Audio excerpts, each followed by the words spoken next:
नमस्कार दोस्तों, हाजिर हूँ मैं आज की बड़ी खबरें लेकर। लेकिन यदि उससे पहले आपने अपने चहेते चैनल न्यूज़ वर्ल्ड 24 को यदि अभी तक सब्सक्राइब नहीं किया है तो सब्सक्राइब कर दें, जिससे आपको हमारी आने वाली वीडियो सबसे पहले मिल सके। साथ में बेल आइकन भी दबा दें, जिससे आपको हमारे वीडियो का नोटिफिकेशन भी मिल सके। साथ ही दोस्तों, वीडियो को अंत तक ज़रूर देखें, पता नहीं कौन सी बड़ी खबर आपके काम की हो। तो चलते हैं दोस्तों, बिना समय गंवाए देश व प्रदेश की मुख्य बड़ी खबरों की तरफ। कौन है पाकिस्तान से वोगा बॉर्डर तक अभिनंदन के साथ आई ये महिला जिनकी हो रही है चर्चा। विंग कमांडर अभिनंदन वर्तमान की वतन वापसी पर पूरा देश खुश है। गिरफ्तारी के 60 घंटे बाद रात 9:10 बजे पाकिस्तानी अधिकारियों ने अमृतसर के अटारी बॉर्डर पर अभिनंदन को भारत को सौंप दिया। इस दौरान उनके साथ एक महिला भी थी। लोग जानना चाह रहे हैं कि आखिर यह महिला कौन है। लोग मान रहे हैं कि यह महिला उनकी पत्नी या परिवार की कोई सदस्य है, लेकिन ऐसा नहीं है, बल्कि वह पाकिस्तान के विदेश कार्यालय में निदेशक डॉक्टर फरिया बुख्ती हैं। डॉक्टर बुख्ती एक एफएसपी अधिकारी हैं और अपने विदेश कार्यालय पर भारत के मामलों को संभालने की प्रभारी हैं। बता दें कि वह पाकिस्तान जेल में बंद कुलभूषण जाधव के मामले को संभालने वाले मुख्य पाक अधिकारियों में से एक है। रांची में राहुल का हमला, वायुसेना देश की रक्षा करती है और पीएम उसका पैसा चुराते हैं।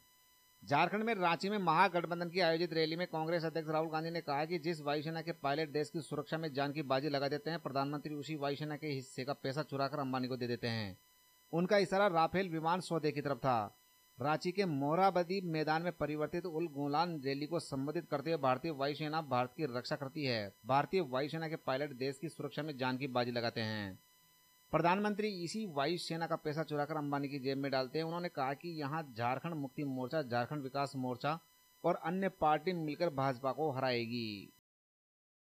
अभिनंदन से मिली रक्षा मंत्री, पाक में हुई पूरी घटना के बारे में ली जानकारी। रक्षा मंत्री निर्मला सीतारमण ने शनिवार को विंग कमांडर अभिनंदन वर्तमान से मुलाकात की और उनसे कहा कि समूचे राष्ट्र को उनके साहस एवं दृढ़ता पर गर्व है। रिपोर्ट्स के मुताबिक भारतीय वायुसेना के एक मेडिकल संस्थान में हुई मुलाकात के दौरान अभिनंदन ने पाकिस्तान की गिरफ्त में करीब 60 घंटे रहने के बारे में रक्षा मंत्री को बताया। अभिनंदन शुक्रवार देर शाम अटारी वाघा सीमा होते हुए भारत पहुंचे और इसके करीब 2.5 घंटे बाद रात करीब 11:15 बजे वह वायुसेना के एक विमान से नई दिल्ली पहुंचे। उनके भारतीय सीमा में प्रवेश करने पर यह पाया गया कि उनकी दाईं आंख के पास सूजन है। एयरफोर्स सेंट्रल मेडिकल एस्टेब्लिशमेंट में अभी उनकी मेडिकल जांच चल रही है। पाकिस्तान में मानसिक यातनाओं के लंबे दौर से गुजरे विंग कमांडर अभिनंदन। पाकिस्तान से रिहाई के बाद अटारी वाघा सीमा से शुक्रवार देर रात दिल्ली लाए गए विंग कमांडर अभिनंदन वर्तमान विभिन्न चिकित्सा जांचों से गुजर रहे हैं। उन्होंने आज अपने परिवार के सदस्यों और भारतीय वायुसेना के कई शीर्ष अधिकारियों से मुलाकात की। इस बीच ये जानकारी सामने आई है कि विंग कमांडर अभिनंदन को पाकिस्तान में मानसिक यातनाओं के लंबे दौर से गुजरना पड़ा है। समाचार एजेंसी एएनआई के मुताबिक विंग कमांडर अभिनंदन वर्तमान ने जानकारी दी कि पाकिस्तान में उन्हें किसी भी तरह की शारीरिक प्रताड़ना नहीं दी गई, लेकिन उन्हें मानसिक रूप से काफी प्रताड़ित किया गया। एएनआई ने यह जानकारी सूत्रों के हवाले से दी है। एयर स्ट्राइक का मकसद दुनिया को बताइए, संसदीय पैनल के सामने विदेश मंत्रालय ने नहीं दिखाए सबूत। संसद की एक समिति ने शुक्रवार को सरकार से पाकिस्तान के अंदर जैश ए मोहम्मद के आतंकवादी शिविर पर हवाई हमला करने के भारत के फैसले के पीछे की वजह से अंतर्राष्ट्रीय समुदाय को अवगत कराने के लिए एक व्यापक मुहिम चलाने को कहा। विदेश मामलों पर संसद की स्थायी समिति ने यह सुझाव तब दिया जब विदेश सचिव विजय गोखले ने उसे पुलवामा आतंकवादी हमले के बाद भारत पाकिस्तान के बीच के घटनाक्रम के बारे में जानकारी दी।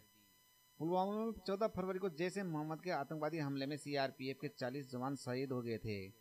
समिति ने विदेश सचिव से कहा कि सरकार हवाई हमले के असर को प्रमुखता से उजागर करे और यह बताया कि मारे गए आतंकियों समेत जैश ए मोहम्मद को कितना नुकसान हुआ। समिति के एक सदस्य ने बताया कि इससे यह सुनिश्चित होगा कि कोई भी अंतर्राष्ट्रीय एजेंसी इस हमले के असर पर सवाल नहीं खड़ा करेगी। अभिनंदन ने जिस F-16 को बनाया था निशाना, उसके पाकिस्तानी पायलट को भीड़ ने मार डाला। पड़ोसी मुल्क पाकिस्तान जाकर भी सकुशल अपने देश वापस लौटाए विंग कमांडर अभिनंदन वर्तमान के स्वागत के लिए भारत में जब तैयारियां चल रही थी और वाघा अटारी बॉर्डर पर भारत और अभिनंदन की जय जयकार के नारे लग रहे थे, ठीक उसी समय पाकिस्तान में एक हवाई लड़ाकू विमान उड़ाने वाले पाकिस्तानी जवान के घर मातम पसरा था। अभिनंदन पाकिस्तान जाकर भी वापस आ गए, लेकिन उसी मुल्क के रहने वाले शाहज उद दीन को उसी दिन मौत मिल गई। फर्स्ट पोस्ट की खबर के अनुसार अभिनंदन ने पाकिस्तान के जिस F-16 विमान को मार गिराया था उसमें सवार पाकिस्तानी विंग कमांडर का प्लेन नौशेरा सेक्टर में जा गिरा, जहां पाकिस्तान के निवासियों ने उस शख्स को भारतीय समझकर पीट पीट कर मौत के घाट उतार दिया। पाकिस्तान ने भारत के खिलाफ F-16 इस्तेमाल कर तोड़ा समझौता, अमेरिका ने मांगी जानकारी। अमेरिकी विदेश मंत्रालय ने कहा है कि पाकिस्तान द्वारा F-16 लड़ाकू विमान के गलत इस्तेमाल संबंधी रिपोर्टों पर उनका देश और जानकारियां जुटा रहा है। भारतीय वायुसेना ने गुरुवार को AMRAAM के कुछ टुकड़े यह साबित करने के लिए उन साक्ष्यों के तौर पर दिखाए थे कि पाकिस्तान ने अमेरिका निर्मित F-16 लड़ाकू विमानों का इस्तेमाल कश्मीर में भारतीय सैन्य प्रतिष्ठानों पर हवाई हमले के लिए किया था। दरअसल पाकिस्तान ने बुधवार को दावा किया था कि किसी F-16 लड़ाकू विमान का इस्तेमाल नहीं किया गया और उसने साथ ही इस बात से भी इनकार किया था कि भारतीय वायुसेना ने उसके एक विमान को मार गिराया है। सऊदी अरब ने छीनी ओसामा के बेटे की नागरिकता, हमजा बिन लादेन पर अमेरिका ने रखा 7 करोड़ रुपए का इनाम। संयुक्त राष्ट्र सुरक्षा परिषद ने अमेरिकी हमले में मारे गए अलकायदा सरगना ओसामा बिन लादेन के बेटे हमजा बिन लादेन का नाम अपनी प्रतिबंधित सूची में डाल दिया है। बता दें कि इस सूची में शामिल किए जाने के बाद अब हमजा पर यात्रा प्रतिबंध लग जाएगा, उसकी संपत्तियां जब्त हो जाएगी और उसके द्वारा हथियारों की खरीद फरोख्त पर रोक लग जाएगी। हमजा को अल कायदा के मौजूदा सरगना अयमान अल जहावरी के सबसे संभावित उत्तराधिकारी के रूप में देखा जा रहा है।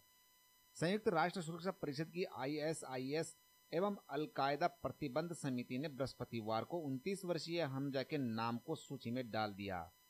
इसी दिन अमेरिका ने हमजा के संबंध में सूचना देने वाले को $10 लाख और भारतीय मुद्रा में बात करें तो 7 करोड़ रुपए का इनाम देने की घोषणा की है। रडार से मिली तस्वीरों से पुष्टि, जैश ए मोहम्मद के मदरसे की 4 इमारतों पर भारत ने गिराए थे बम। भारतीय वायुसेना ने 25-26 फरवरी की रात में जैश ए मोहम्मद के ट्रेनिंग कैंप को निशाना बनाया। उच्च पदस्थ सरकारी सूत्रों ने द इंडियन एक्सप्रेस को बताया कि इस ऑपरेशन में मदरसा तालीम उल कुरान के परिसर की 4 इमारतों को नुकसान पहुंचा। सूत्रों ने कहा कि इस समय तकनीकी इंटेलिजेंस की सीमाओं और ग्राउंड इंटेलिजेंस की कमी के चलते हमले में मारे गए आतंकियों का कोई भी आंकलन करना पूरी तरह से काल्पनिक होगा। खुफिया एजेंसियों के पास सिंथेटिक अपर्चर रडार की तस्वीरों के रूप में सबूत मौजूद हैं, जिसमें दिख रहा है कि लक्ष्य बनाई गई 4 इमारतों को IAF के मिराज 2000 लड़ाकू जेट्स ने 5 S-2000 प्रिंसिपल गाइडेड म्यूनिशन के जरिए ध्वस्त किया। एयरफोर्स और नेवी चीफ को अब मिलेगी Z+ सुरक्षा, 10 NSG कमांडो समेत 55 जवानों का कवर। भारतीय वायुसेना और नौसेना के प्रमुखों को Z+ सुरक्षा दी जाएगी, अधिकारियों ने ये जानकारी दी है। पाकिस्तान के साथ बढ़े तनाव के मद्देनजर वायुसेना प्रमुख एयर मार्शल BS धनोवा और नौसेना प्रमुख एडमिरल सुनील लांबा को संभावित खतरे की गहन समीक्षा के बाद यह निर्णय लिया गया है। एक सरकारी अधिकारी ने कहा कि दोनों सेनाओं के प्रमुखों को Z+ श्रेणी की सुरक्षा दी जाएगी।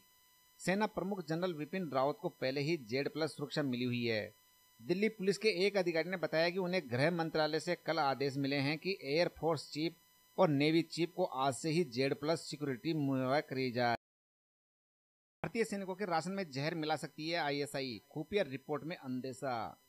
भारत और पाकिस्तान के बीच तनाव को देखते हुए खुफिया विभाग की एक रिपोर्ट में अंदेशा जताया गया है कि पाकिस्तानी खुफिया एजेंसी ISI कश्मीर में तैनात सुरक्षा बलों के राशन में जहर मिला सकती है।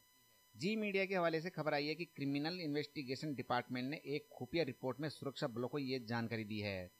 रिपोर्ट के अनुसार पाकिस्तानी मिलिट्री इंटेलिजेंस और ISI कश्मीर में तैनात जवानों के राशन में जहर मिलाकर सुरक्षा बलों को बड़ा नुकसान पहुंचाने की योजना बना रहे हैं।